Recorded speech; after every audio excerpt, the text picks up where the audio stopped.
US Iran Israel war, what it means for the geopolitical um, space. Ayatollah Khamenei is that. Here's what that means for Iran leadership.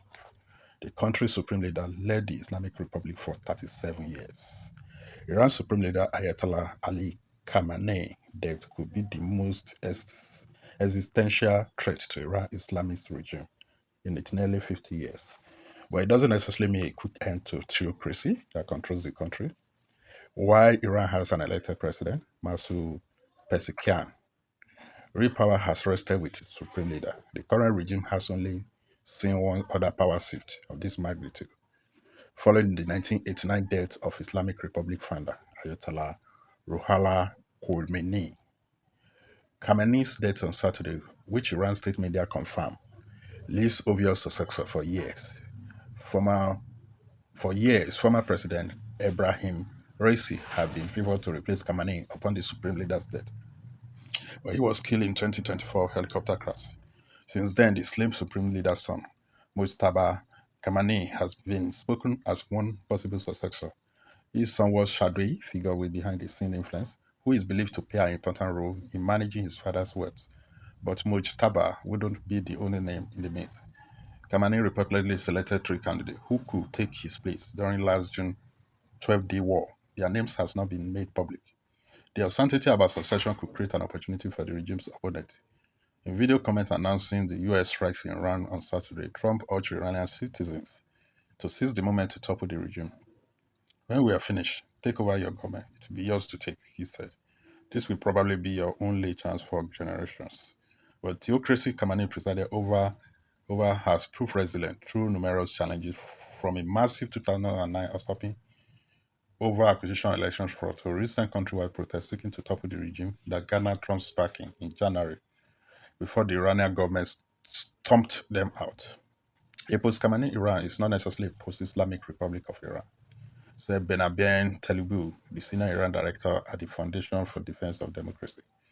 The Islamic Republic has been able to survive significant domestic and foreign pressure. He argued that the Iran government has survived by operating in the gray strategically, noting Tehran's ability to keep both its nuclear and ballistic missile program going for years despite international demands. The regime has also demonstrated its willingness to crack down on its citizens and violently subdue protests time and time again. In his times as Ayatollah, Khamenei presided over a green web of regional proxies that have penetrated violence on US troops and American allies across the Middle East. At home, Khamenei's regime kept a tight grip on the Iranian people, severely curbing individuals' freedom, especially for women and minority groups. So Khamenei repression sparked backlash from Iranian citizens over the year. As each flare of discontent grew stronger, so did the brutalities of government's response. In December, government forces killed thousands of protesters and arrested tens of thousands more.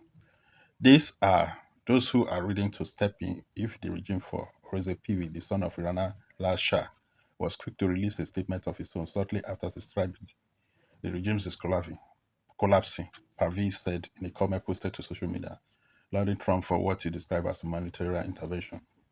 However, despite the arrival of assistance, the final victory will still be achieved by US. Pahlavi said it is the will of Iran who will finish this task in the final battle. The time to return to the street is approaching. Pahlavi, who lives in the US, has sought to position himself as the primary opposition leader to the Islamic regime, though the degree of support among Iranians for exiled crown prince remain of care. Absent a clear transition of power, Iran elite military force, the Islamic Revolutionary Guard Corps, could take the mantle of leadership. If a Saturday social media post declaring Khamenei had been key in any is any indication of president thinking, the administration may be hoping for a Venezuelan-style leadership transition in Iran, looking for a figure akin to interim president Dulce Rodriguez to emerge from the IRGC ranks. Hopefully, the IRGC and police will peacefully merge with the Iranian patrol and work together as a unit to bring back the country to the greatness it deserves. Turn roads which is full. Complete power under Highline IRC general will likely mean a persistence of repression in Iran under a military structure and of a tacky anti-American government that could still wreak havoc in the region. During a State Foreign Relations Committee hearing in January, Secretary of State Michael Robo acknowledged that in the event of Khamenei death, no one knows